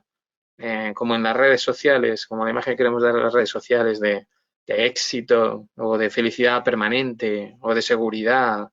No, seguramente abrimos la puerta a una parte nuestra de incertidumbre, de inseguridad, de dudas, y eso evidentemente es solo un terreno que tienen algunas personas, ¿no?, dentro de la red social cercana. ¿Qué hacer? Pues bueno, en ese campo, en ese momento, quiero decir, de esta etapa, lo que tenemos que hacer es facilitar todo lo posible las acciones preparatorias y la sensación de autoeficacia, que también en las investigaciones psicológicas sobre las adicciones se ha demostrado fundamental. Sentirse capaz. No ya tomar la decisión, sino armar esa sensación de sentirme capaz de lograrlo, y eso solo se consigue de forma real, patente y evidente, pues eso, sumando acciones preparatorias, tomando una planificación de ellas y sintiendo que cuando me vaya a enfrentar a la dificultad, yo he hecho todo mi trabajo, todas mis funciones, ¿no? Por ejemplo, podríamos sugerirles apps, guías de autoayuda, o consulta a profesionales, aparte de lo que podamos ayudarle en esas acciones preparatorias, ¿vale? Aquí se me ha olvidado, bueno, no se me ha olvidado, lo he puesto en la siguiente porque creo que en el fondo está en ambas, ayudar al sujeto a hacer un buen control de estímulos, es decir, para los primeros días hay que tener un buen control de estímulos, evitar estímulos innecesarios que elicitan el deseo de fumar, como los cigarrillos, como que otras personas fumen, como ceniceros, etcétera, y eso que a veces también a la gente le cuesta, soltar un poco esa especie de sensación de que tiene cerca el tabaco, pues eso evidentemente a los que están alrededor les pueden dar un ánimo muy sustancial. Recordar una cosa también aquí que es muy importante. A veces la gente cuando tiene que pedir ayuda se siente mal porque cree que eso va a restar valor a su proceso, valor a su esfuerzo. Y ahí hay que insistir mucho. La ayuda profesional, si está, ¿por qué no tomarla? Es un desarrollo técnico más que nos ayuda a hacer nuestra vida más fácil, como el teléfono móvil o el coche. Y eso no resta valor al esfuerzo de la esfumadora o del esfumador. Eso lo que hace es rentabilizar todos sus esfuerzos para que consigan mejores resultados con peor coste, con mejor coste emocional, es decir, no gasto tanta energía para conseguir el mismo objetivo. La siguiente etapa sería la de la acción, que el sujeto ya inicia el cambio conductual sin excusas, ¿vale? Deja de fumar, comienza un tratamiento, nuestro esfumador o esfumadora, pongo nuestro esfumador o esfumadora porque yo creo que considero que es necesario sentir un poco los que ayudamos, sentirnos un poco parte de ese proceso o que queremos al menos cuidar ese proceso de aquella persona que tratamos de ayudar. Pues como digo, comienza un tratamiento, un ejercicio físico, el cambiar de dieta, el dejar de fumar, ¿vale? Y aquí lo que podemos hacer es facilitar todas las técnicas necesarias para el cambio, animar a seguir los consejos facilitados por los profesionales, las apps o las guías, que de verdad que hay un desarrollo muy importante, cada vez más notorio, de estas herramientas y están demostrando su utilidad. Mostrar confianza para también hacer que esa persona se sienta capaz y eficaz en nuestro esfumador y fumadora y valorar sus esfuerzos, que a veces son cosas muy pequeñas, pero en el fondo muy grandes, por lo que tienen de valentía ante la adicción y de no resignación ante ella. Ofertar escucha, empatía y apoyo para los cambios en estos hábitos. Facilitar el control de estímulos, como decía antes, y claro, dentro del control de estímulos o como una medida de cortesía, pues no fumar delante de ellos, porque hay veces que hay personas dentro de la familia que pretenden que las personas dejen de fumar, pero fuman delante de ellos, ¿no? La siguiente etapa sería ya la del mantenimiento. Esta etapa es en aquella en que la persona ya va alcanzando, a mí me gusta decir como velocidad de crucero, ¿no? La nueva conducta ya no es algo que es un esfuerzo consciente en todos y cada uno de sus pasos. La nueva conducta empieza a ser un nuevo hábito que empieza a automatizarse, a rutinizarse y por lo tanto es más sencillo de hacer. Pero claro, ninguna estrategia es omnipotente y eterna, ¿no? Las estrategias con las que la persona empezó pueden seguir siendo útiles, pero con el tiempo necesitan mantenimiento, retoques, como un motor, ¿no? Que llevamos a pasar la ITV y nuestro fumador o fumadora necesita estar siempre atento a ir modulando sus estrategias a lo que está ocurriendo y muchas veces a eventos inesperados porque las personas han condicionado millones de situaciones en todos estos años en que han estado fumando y claro, en unos meses no descondiciona todas las situaciones. En unos meses todavía hay muchas situaciones nuevas en las que se enfrenta por primera vez a ellas sin tabaco. Y volviendo a lo que decía Begoña, evidentemente el tabaco y la adicción está basado en esas creencias de que esta muleta me sirve para afrontar cosas, ¿no? Entonces, ¿qué hacer? Pues bueno, yo ahí lo que siempre insisto mucho es que les ayudemos a identificar situaciones de riesgo nuevas o inesperadas o incluso a perfilar mejor las que ya existen y ayudar a flexibilizar o aumentar estrategias. Es decir, quizás alguna estrategia que antes funcionaba hay que flexibilizarla, modificarla o incluso aprender una nueva, ¿no?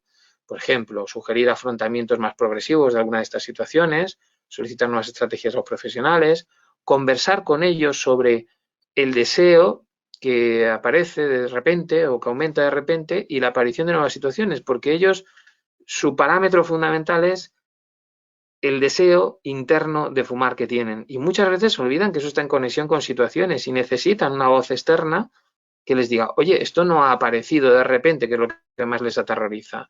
Perder el control sobre esa sensación de deseo, de craving. Esto seguramente tiene relación con nuevas situaciones y ahí pues tendremos que hacer esa conexión, ¿no?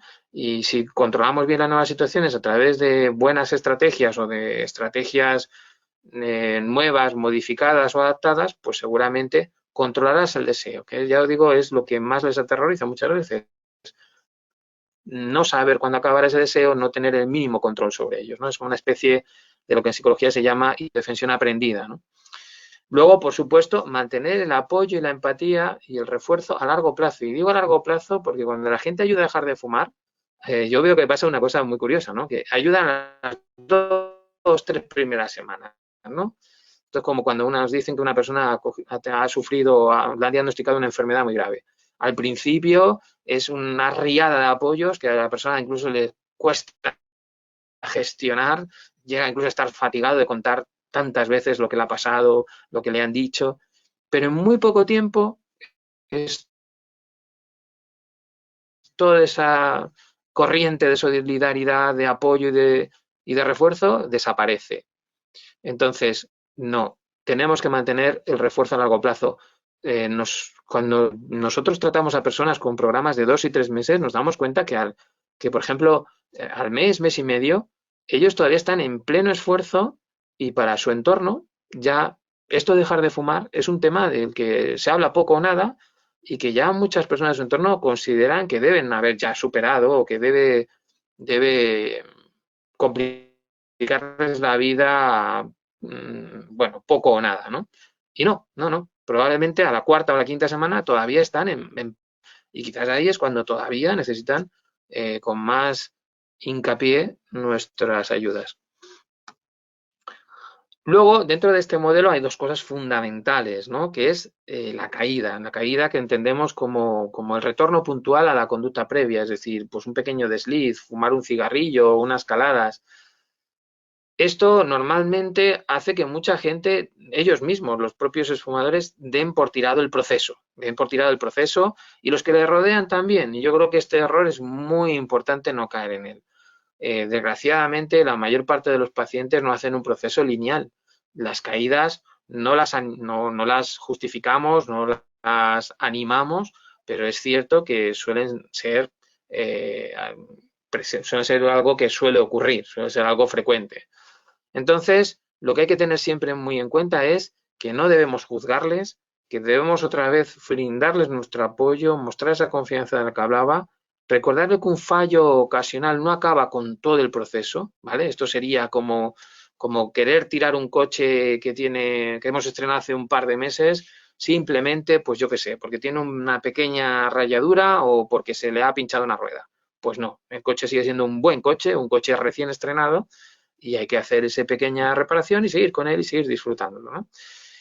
Recordar que el consumo controlado no existe, que esta es otra, digamos, tentación muy habitual en ellos, es decir, bueno, como llevo ya unos meses, llevo unas semanas sin fumar, retorna esta idea de que puedo fumar controladamente, de que, pues no, una adicción, por lo menos hasta lo que sabemos ahora, si una adicción química al menos, tenemos que proponer un objetivo de abstinencia definitiva y cuando abrimos la puerta, por poco que sea, nos enfrentamos a que de nuevo nos entre una riada que termina arruinando el proceso. Entonces, bueno, no tenemos por qué tirar la toalla, pero tenemos que tener claro que el consumo controlado no existe. ¿Qué tenemos que hacer?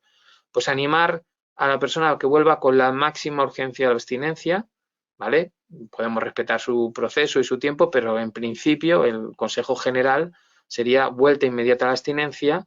Podemos animarles, animarles a contactar de nuevo con sus profesionales si no los ven o si han tenido mucho tiempo entre este evento y el último contacto. Y sobre todo recordar los motivos por los que empezó a fumar. De verdad, para estar motivado hay que simplemente tener motivos claros por los que hacemos las cosas. Eso no lo podemos olvidar. Entonces, una persona desmotivada es una persona que no sabe por qué está haciendo algo. Y seguramente cuando empezaron a hablar con nosotros nos dijeron un montón de motivos que son verdadero oro para el resto del proceso por los que querían hacerlo. Recordarles esos motivos, volverlos a traer, volver a conversar sobre ellos, creo que es una de las herramientas más eficaces que existen en la ayuda. Luego, ¿qué ocurre si entramos en recaída? Es decir, ya ha vuelto a lo que llevábamos en psicología línea base de la conducta, ha vuelto a la misma frecuencia, a la misma intensidad con la que fumaba después de un periodo de abstinencia y de haber hecho cambios. ¿Qué hacemos ahí? Porque ya no es una cosa puntual, ya es una cosa repetida, consecutiva, de ya si no es todos los días, todas las semanas, etcétera. Pues otra vez, no juzgar, no somos jueces, estamos ayudando, ¿vale? Entonces, eso fundamental, lo que tenemos que ayudarle es a hacer un replanteamiento más general de todas estas estrategias y hábitos que ha puesto en marcha para hacer el cambio, conversar con él o con ella y ver dónde podemos encontrar mejoras o dónde podemos incluso hacer un replanteamiento de la ayuda que le estamos haciendo o un replanteamiento global de algunas de esas estrategias. Quizás algunas estrategias de esas pues ya no sirven o estaban mal planteadas y quizás no son adecuadas para esa persona, ¿vale? Y sobre todo, reinterpretar esto como una oportunidad de aprendizaje, ¿vale? Esto simplemente es un archivo más en nuestra biblioteca para aprender a dejar de fumar. Como decía Begoña y como dice la bibliografía, es normal que las personas tengan varios intentos antes de conseguir dejar de fumar. Eso es absolutamente normal. Consejos para el diálogo. Pues evidentemente cosas que ya hemos desgranado en mi presentación, incluso también Begoña, ofrecer empatía y escucha activa, ¿vale? Escucha activa, recordemos que no es solo escuchar, sino de tratar de activamente inferir qué hay detrás de eso que nos están contando, qué es eso que nos están verbalizando, qué pensamientos, qué emociones están animando a esa charla o a esa expresión que oímos con nuestros oídos, ¿no? Saber qué está pasando dentro de la mente del otro para ayudarle mejor, para ayudarle desde su punto de vista, no desde el nuestro, ¿vale? Animarles a exponer sus emociones sobre el proceso, esto es un proceso emocional, si no exponen emociones, si no las externalizan, va a ser muy complicado que las tengan claras, que actúen a tiempo, incluso que las gestionen. Resulta útil que les recordemos sus éxitos para que no pierdan esa perspectiva de que han logrado muchas cosas. Esto en psicología se llama punto de anclaje, es decir, tendemos a valorar lo que hacemos en función de lo más inmediato y muchas veces perdemos la perspectiva temporal. Es muy, muy habitual en el ser humano. Entonces, esa persona que está fuera, que ha visto todo su proceso, que no está en la batalla emocional, sí que le puede recordar con más facilidad que no está igual que al principio, que ha ganado ya muchas batallas, que está haciendo cosas que incluso creía al principio que no iba a poder hacer. Luego, mejor abordarlos con preguntas abiertas, tales como qué piensas y qué sientes, para que favorezcamos, pues eso, la reflexión, la escucha, el clima de confianza, ¿vale? No es lo mismo hacer preguntas cerradas de sí o no a tener un tipo de diálogo como el que propongo y que hace que las personas hablen de una manera más amplia y que muchas cosas de su psique no queden fuera de la conversación porque la conversación se resuelve con contestaciones que pueden ser de sí o no, ¿vale? Luego, ellas deciden cuándo hablar. Creo que también esto se comentó, incluso una de las preguntas que recuerdo que respondió Begoña, ¿no? Es muy importante que nos demos cuenta que ellos y ellas deciden cuándo hablar del tema y deciden qué tipo de ayuda necesitan. Pero esto es muy típico, ¿no? Que cuando ellos están tranquilos, cuando ellos hace días, al menos, vamos a poner días, que no piensan en absoluto en el tabaco, que lo tienen en el trastero de la mente, de repente pues viene alguien y con toda su buena intención le vuelve a recordar el tema y esto se convierte pues como en un recordatorio desagradable, en esa sensación de que he perdido, ¿no? Este tiempo de paz en el que ya hace horas o días que no pienso en tabaco, ¿no? Yo siempre me recuerda esto cuando hacemos carrera, running o tal, y vamos corriendo y vamos muy bien con nuestras pulsaciones o vamos siguiendo un ritmo que nos gusta y de repente algo o alguien nos hace parar. Bueno, se puede seguir, pero no, pero como que nos han roto una racha que estábamos disfrutando, ¿no? y que nos ha costado tiempo llegar a ella. Otra vez, recordarles los motivos que os he dicho previamente y recordarles que el proceso no es una obligación, es una decisión, ni siquiera para aquellos que les estamos ayudando. No se deben sentir obligados, ni siquiera por los que estamos echando una mano. Estamos ahí porque queremos, estamos ahí porque lo hemos decidido y ellos están ahí porque han tomado la decisión de rebelarse contra su adicción, ¿no? Yo creo que una de las frases que más oímos los que ayudamos a la gente a dejar de fumar es esto de tengo que dejar de fumar porque el médico me ha dicho, tengo que dejar de fumar porque no tienes. Has decidido dejar de fumar.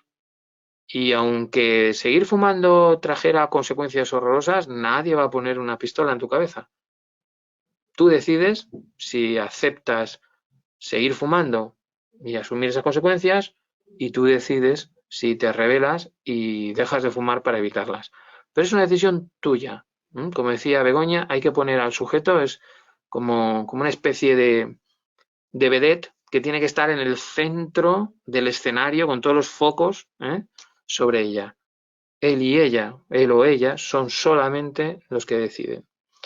Y luego, además, el buen apoyo, como digo, es humilde. Yo creo que todo terapeuta o todo apoyo debe ser humilde, ¿no? Y entonces tenemos que repetirlo mucho. Ellos y ellas son los protagonistas del éxito. Nosotros solo somos un apoyo con nuestros esfuerzos. ¿Es importante? Sí, pero no hay nada más importante que el protagonista. En cuanto a ayudar a generar un nuevo estilo de vida, creo que es importante ayudarles con consejos, sin imponer nuestra opinión, a establecer metas graduales y realistas. Muchas veces, sobre todo en esos cambios que implica dejar de fumar, porque dejar de fumar es dejar de fumar, pero también yo creo que es cambiar un poco el estilo de vida, hacia un estilo de vida más saludable, a cuidarte más, a quererte más, a buscar con un poquito más de atención aquellas cosas que te benefician. Pues sí que es importante que seamos realistas y graduales, ¿no? Porque hay veces que, bueno, ya sabemos, ¿no? Hoy voy a dejar de fumar y voy a hacer una dieta que me va a poner a punto en no sé cuánto, en muy pocos meses y además voy a correr una maratón y bueno, hay que evitar la frustración innecesaria, que ya la vida trae su dosis de forma gratuita. Entonces vamos a ayudarles a que desde fuera, sin desanimarles, por supuesto, puedan establecer objetivos que tienen alta probabilidad de ocurrencia, alta probabilidad de refuerzo.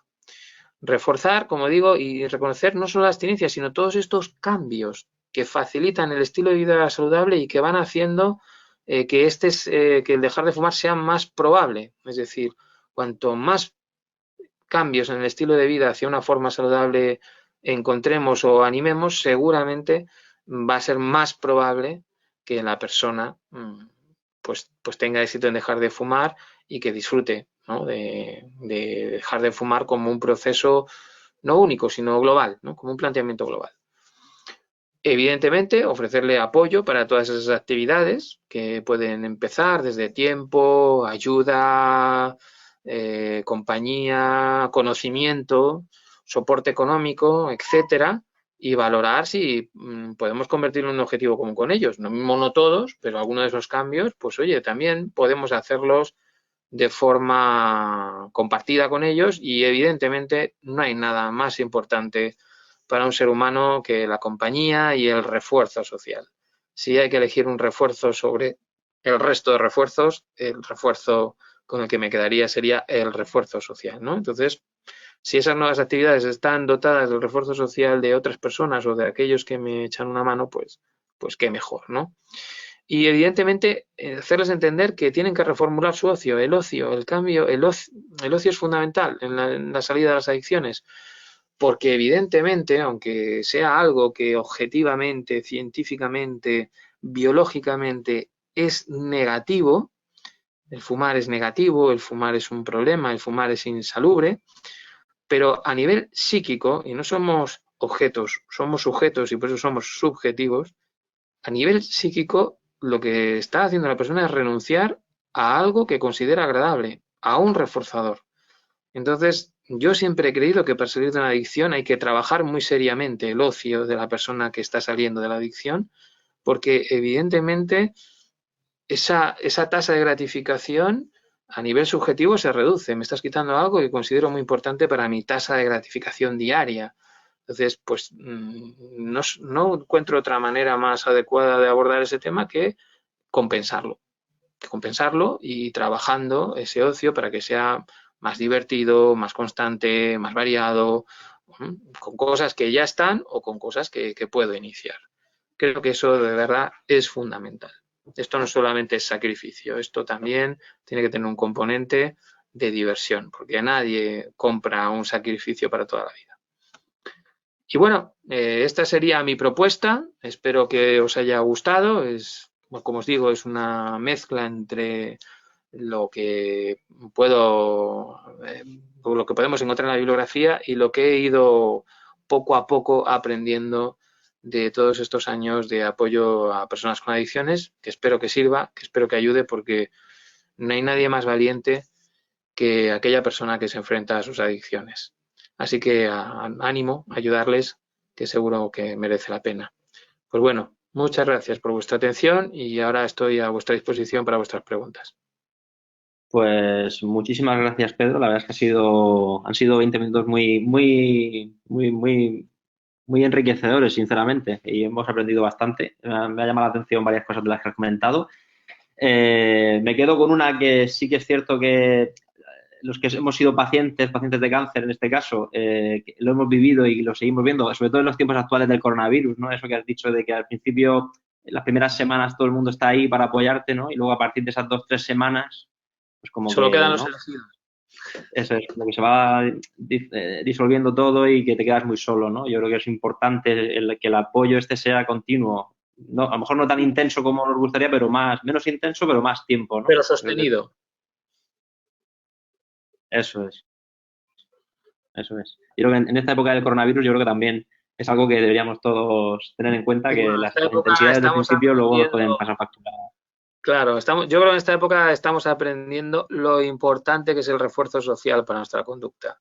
Lo vamos a aprender, desgraciadamente, con Eso una es. cosa muy desagradable, pero lo bueno es que vamos a aprender lo importante que es el refuerzo social y que no somos otra cosa más que seres sociales y que no hay nada más difícil en este mundo que el aislamiento. No hay cosa peor, pena peor que el aislamiento. Pues te voy a lanzar 2 preguntas que tenemos. En primer lugar, Melania nos dice, ¿debo regañar a la persona que está dejándolo si le pillo haciéndolo? No, yo creo que, como también en consonancia con lo que decía Begoña, regañar no. O sea, las ayudas que provocan respuestas aversivas no van a funcionar. Y evidentemente todo el mundo cuando se siente regañado, pues no se siente bien. Es así. Puede ser muy educado y puede querernos mucho y mantener una pose, bueno, pues eso, educada o impávida ante la bronca, pero realmente por dentro yo creo que siempre se va a sentir mal. Entonces, no, lo que tenemos que hacer es, incluso las personas que en un momento dado estamos con el hecho de fumar, no hemos conseguido parar, pero queremos ayudar a otra persona, pues ser muy humildes. Como decía antes, todo buen apoyo empieza por la humildad. Entonces, creo que ahí lo que habría que decir, como por ejemplo, otro ejemplo que sale muy a menudo, es decir, cómo trabaja un padre que fuma con un adolescente o con un hijo que está empezando a fumar o que puede empezar a fumar. ¿Cómo digo yo algo sobre este tema si yo estoy fumando? Bueno, pues yo creo que además de humildes hay que ser muy sinceros. Hay que decir, oye, mira, considero que esto es un error, no voy a justificar mis errores. Es que yo puedo cometer errores, pero creo que el principal problema de los errores es justificarlos. No voy a justificarlo, es un error, lo veo así. Es verdad que ahora, en este momento, por la razón que sea, no me veo con fuerzas para dejar de fumar, pero creo que eso no me inhabilita para recomendar a una persona que deje de fumar. ¿Por qué es un error? Y yo lo veo como un error y no lo justifico. Entonces, bueno, yo tengo mi propio proceso, los demás tienen el suyo, yo cuando pueda me armaré, me concienciaré e iniciaré mi camino contra la adicción, pero mientras tanto puedo ayudar porque lo considero un error y no lo justifico. Yo creo que Si se dice así y a la vez se riega con toda esta empatía y con todos estos consejos que hemos dado Begoña y yo, oye, ¿por qué no? Lo evidente es que no podremos fumar delante de esa persona, lo evidente es que no podremos comentar nuestras ganas de fumar o lo bien que nos sienta un pitillo en un momento determinado o lo bien que sabe determinado tipo de tabaco, porque eso no ayuda, ¿vale? Pero si evitamos eso, pues son dos personas que están en un problema. Una todavía no puede salir del pozo, pero le pone una escalera al otro para que salga, porque los dos están absolutamente de desacuerdo con estar en ese pozo. ¿Por qué no? Pues muchas gracias, Pedro. Y luego otra pregunta. En este caso, un señor Mario, o chico, no sé. Dice, mi mujer lo está dejando, pero mis dos hijos fuman en casa. Entonces, en este caso será un señor mayor, sí. Son mayores de edad, por lo que tampoco quiero prohibírselo. ¿Hay algún tipo de cuestión que pueda haber yo, que pueda hacer yo a nivel grupal? Pues hablar. Yo, por ejemplo, cuando en los grupos proponemos a las personas que hagan ese control de estímulos, de que tiren el tabaco, de que tiren los ceniceros, pues claro, la casuística está. Hay algunos que no conviven con fumadores y otros sí. ¿Qué les decimos a los que conviven con fumadores? Pues que evidentemente ninguno de nuestros consejos, ninguna de nuestras estrategias tienen que ser impuestos ni tienen que acabar en discusiones. Eso, por supuesto, no. Si podemos contar con el apoyo de los demás, que la mayor parte de la gente quiere ayudar, la mayor parte de la gente quiere sentirse copartícipe del proceso del caballo ganador, seguro, pues genial. Y quizás no es algo que podamos pedir eh, para toda la eternidad. Pero, hombre, yo creo que al menos las primeras 2 semanas sí que puede, hasta que este comportamiento empieza a automatizarse, hasta que este comportamiento de la abstinencia empieza a despegar, pues yo creo que la mayor parte de la gente sí que le podríamos pedir, por ejemplo, eso, que las 2, 3 primeras semanas, pues que en casa no se fumase, que se salieran a la calle, que no dejasen colillas ni en los ceniceros, que no dejasen su tabaco en sitios comunes, abandonado, porque no sé si lo sabes, pero en adicciones es una cosa muy curiosa la enorme tentación que provoca poder consumir sin saber que los demás están observándome. Eso no sé por qué, pero realmente mucha gente no lo comenta. Es decir,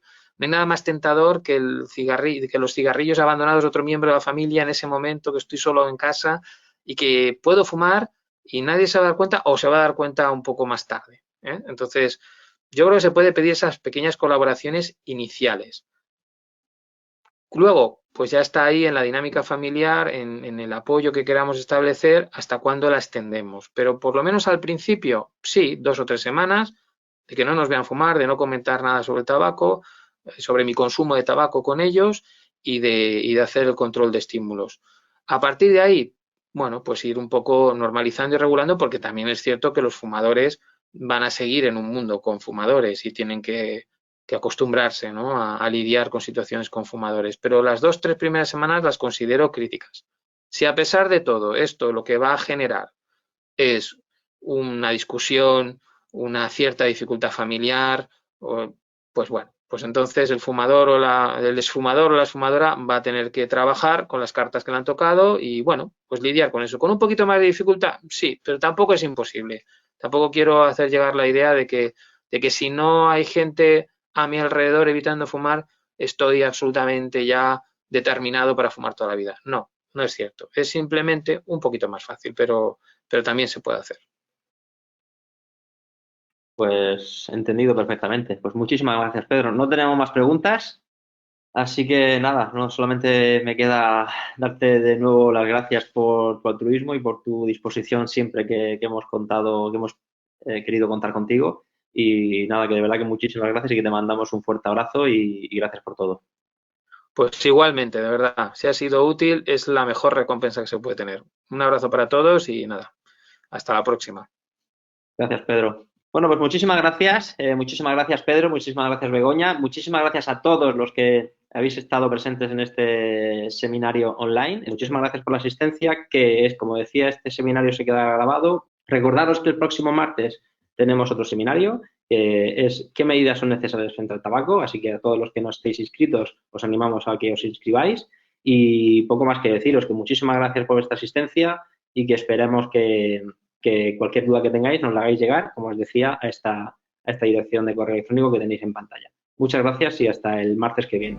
Gracias, adiós.